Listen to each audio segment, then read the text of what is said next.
Let's turn to Ephesians chapter 5. That's Ephesians chapter 5. We're going to start with the first verse.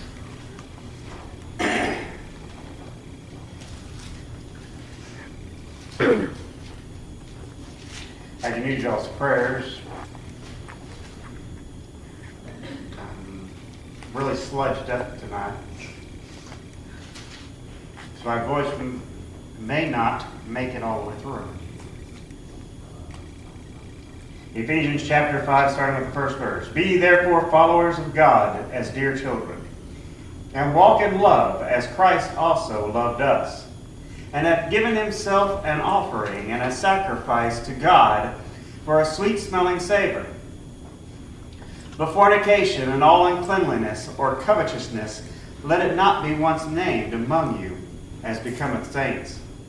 Neither filthiness, nor foolish jesting, nor foolish talking, nor jesting, which is not convenient, but rather given to thanks.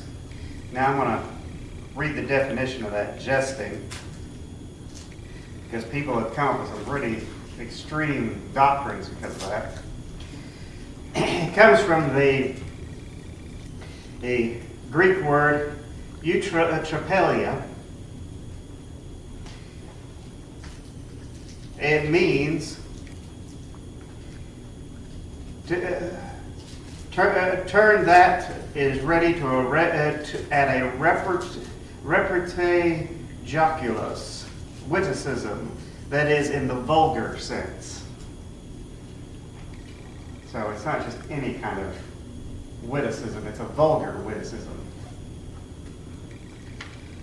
Now we'll continue.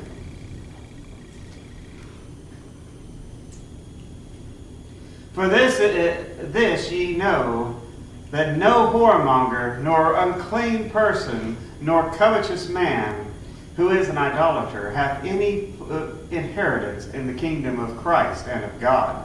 Let no man deceive you with vain words, for because of these things cometh the wrath of God upon the children of disobedience. Be not ye therefore partakers with them. For ye were sometimes darkness, but now are ye light. In the Lord walk as children of the light. For the fruit of the Spirit is all goodness and righteousness and truth, proving what is acceptable unto the Lord. And have no fellowship with the unfruitful works of darkness, but rather reprove them. For it is a shame even to speak of those things which are done of them in secret. But all things that are reproved are made manifest in the light. And whatsoever doth make manifest in the light, wherefore he saith, Awake, thou that sleepeth, and arise from the dead, and Christ shall give thee light. See then that you walk circumspectly, not as fools, but as wise. Now, with our modern political correctness, you would not do any of this. Because in the politically correct world is, well, you can't condemn people, you can't reprove them for doing something. You'll just offend them. But if we're going to be the children of God, not only do we not do what is evil, we point out that it's evil, so that other people can turn from it. It's more than just not doing what is bad. It's not doing what is bad, but doing what is right. And helping others find it too. The parallels there. I could have divided this passage up and focused on, well, Christians shouldn't sin. Well, yeah, of course not. But it's more than just Christians shouldn't sin. Actually, you can't sin and be a Christian. But it's a matter that not only do we don't sin, we reprove sin. We say it's wrong. And that is one of the major characteristics that the modern world is trying to shut us up. Oh no, you can't say this is wrong or that's wrong or something else is wrong, because it's now socially acceptable. I don't care what's socially acceptable. You know, it's socially acceptable in Colorado to use drugs. They don't make it right. When I was in the Navy, it was socially acceptable to use profanity. Didn't make it right. Oh yeah, they take it, the expression to cuss like a sailor. That's not a euphemism. But the fact is that God wants us to do what's right and then proclaim that the wrong is wrong. Not just to be a little island, isolated off to ourselves. Well, as long as I'm doing what's right, it doesn't matter what everybody else does. It does matter, because we want them to go to heaven too. It's a matter of what is acceptable to God, and God does not accept sin. Let's go to Romans chapter 12, starting with the first verse.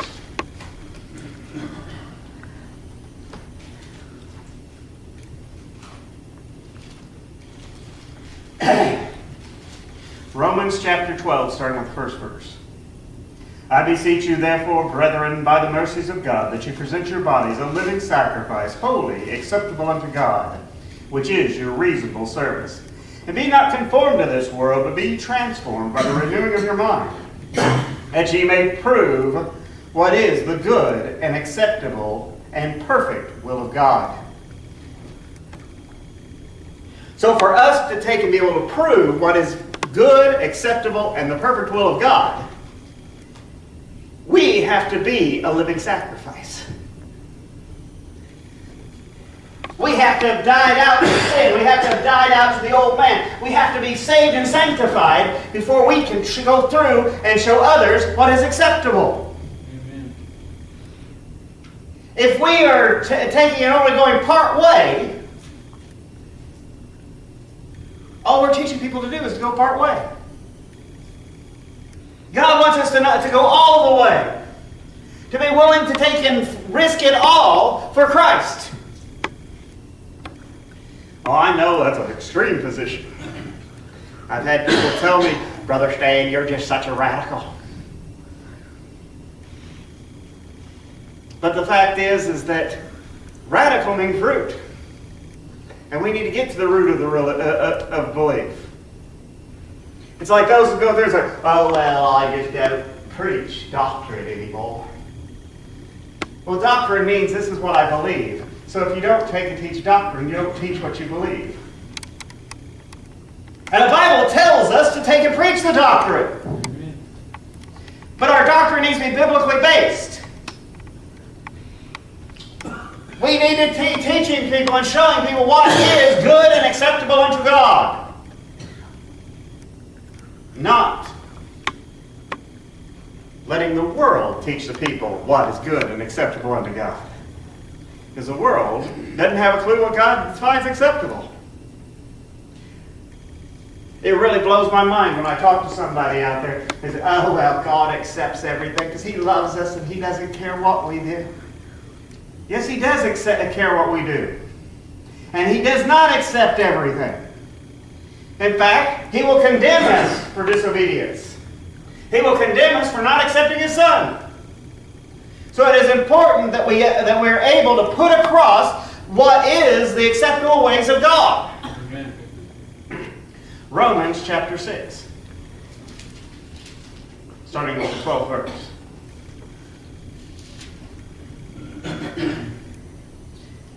Let not sin therefore reign in your mortal body, that you should obey it in the lust thereof. Neither yield ye your members as instruments of unrighteousness unto sin, but yield yourselves unto God, as those that are alive from the dead, and your members as instruments of righteousness unto God.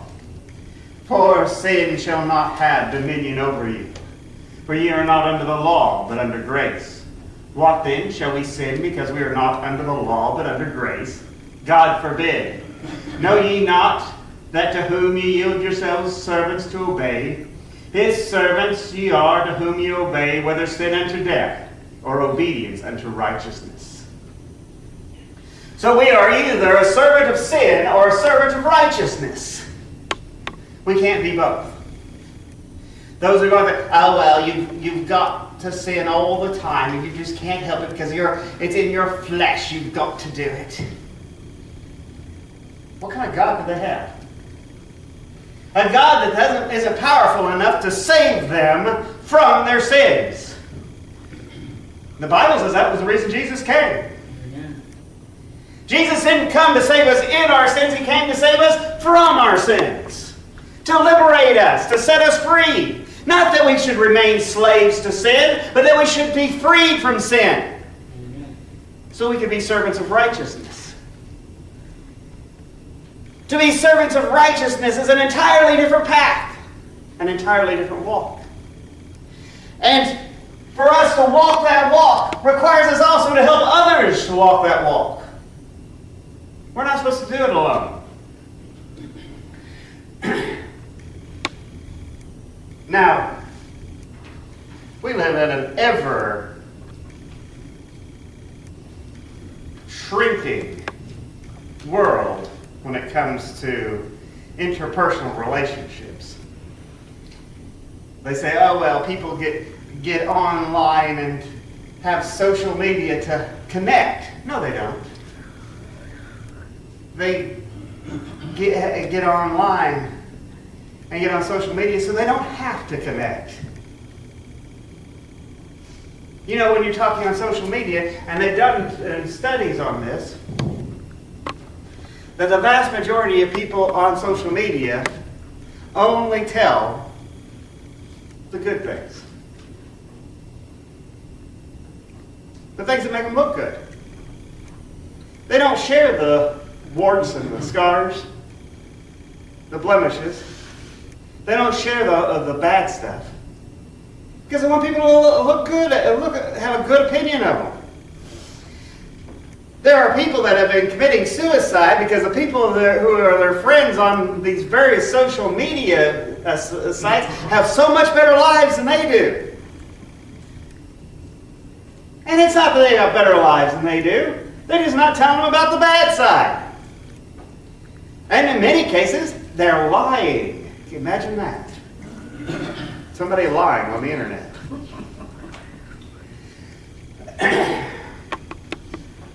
But if they were actually connected with them and interpersonally associated with them, where they're dealing with them as an individual, you can't help but see the good and the bad.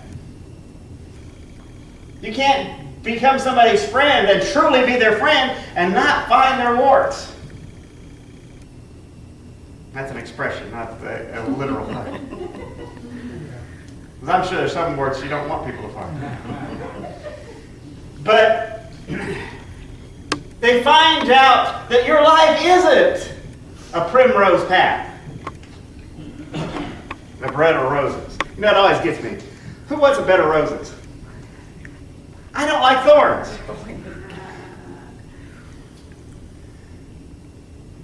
Maybe our life is a bed of roses. Because we get the pretty and the ugly too. The sharp, jagged thorns as well as the pretty flower.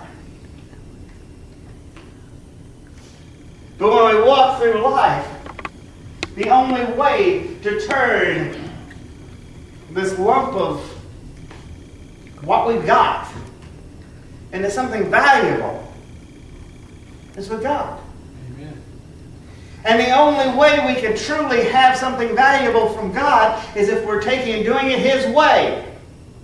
Where we're taking and truly walking in the way He'd have us walk. Where we're servants of righteousness. You're going to serve somebody, but who are you going to serve? Let's go to 2 Peter, not 2 Peter. Help if I would read what is there. 2 Timothy, chapter 4.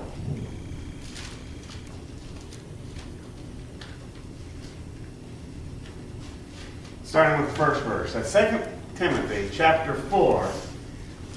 Starting with the first verse. And I started to say Peter again. Maybe there's something in Peter I should be looking at. 2 Timothy chapter 4, starting with the first verse. I charge thee therefore before God and the Lord Jesus Christ, who shall judge the quick and the dead, at his appearing and his kingdom. Preach the word, be instant in season and out of season. Reprove, rebuke, exhort with all long-suffering and doctrine. Well, I wonder how the preachers that say they don't preach doctrine deal with that scripture. Reprove, rebuke, exhort.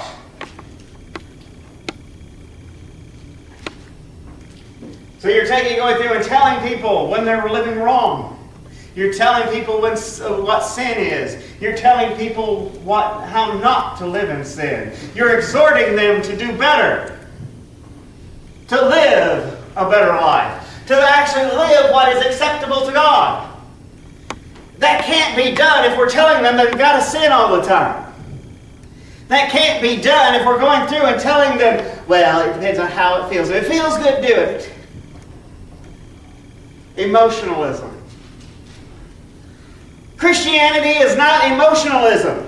Christianity is not sin. Christianity is not taking and living like the world. Christianity is not embracing man-made doctrines. It's embracing the doctrines of God. Amen. We're walking separate. We're different. But to be different, we have to live differently. We have to be seeking what God approves, not what man approves. Amen. You know, I've heard so many people say, oh, well, the Bible is just a bunch of book of don'ts. You can't do this, you can't do that, you can't do something else.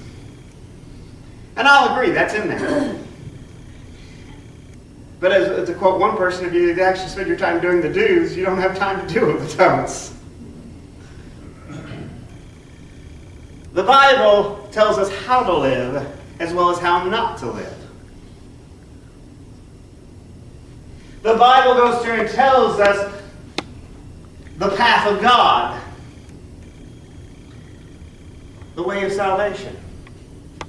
The Bible tells us what it means to be like Christ.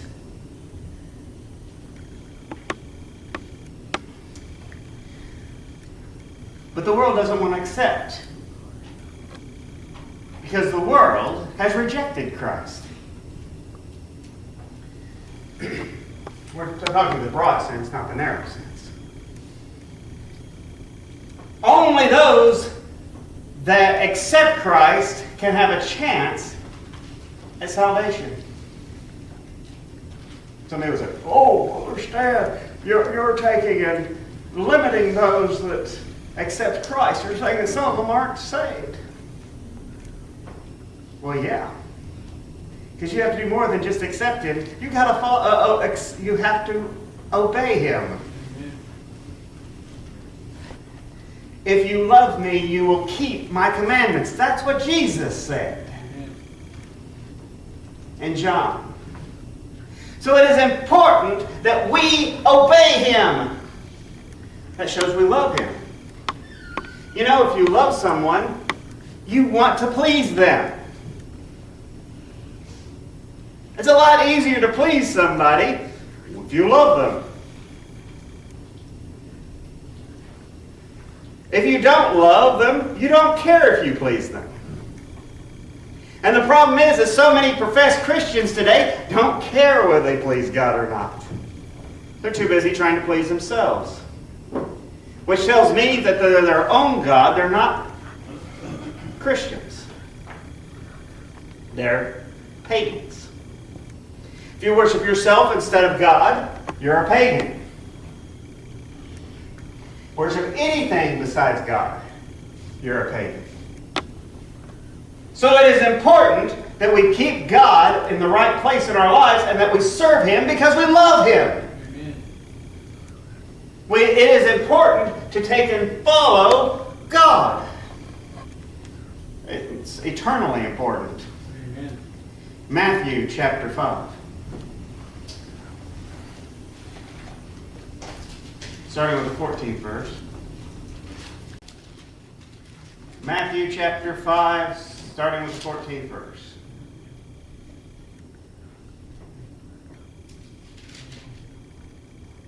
Ye are the light of the world. A city that is set on a hill cannot be hid. Neither do men light a candle and put it under a bushel, but on a candlestick, that it giveth light unto all that are in the house.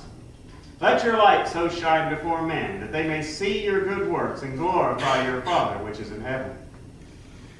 We are to be a bright and shining light to this world. We should be showing the world what is acceptable unto God in word and deed. Amen. Too often people will do it in one way or the other. They'll do it in word, but not in deed. Or they'll do it in deed and not do it in word. We need to be doing it both. Letting our words and our actions support each other. And they have more weight when we do it. So it is important that we take and live the life and lead others to live the life. So we can show the world what it means to be Christian. So we can show the world what it means to be God's church. We live in a society where their concept of church is a building. Despite when it gets down to the Greek, it means an assembly called out.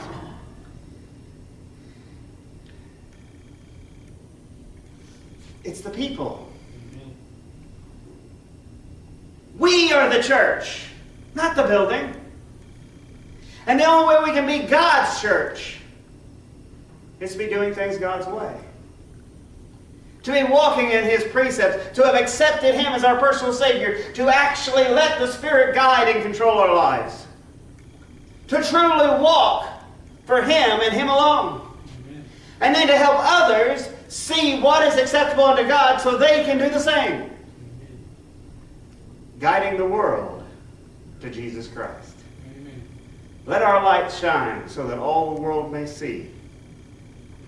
Back when I was in the Navy,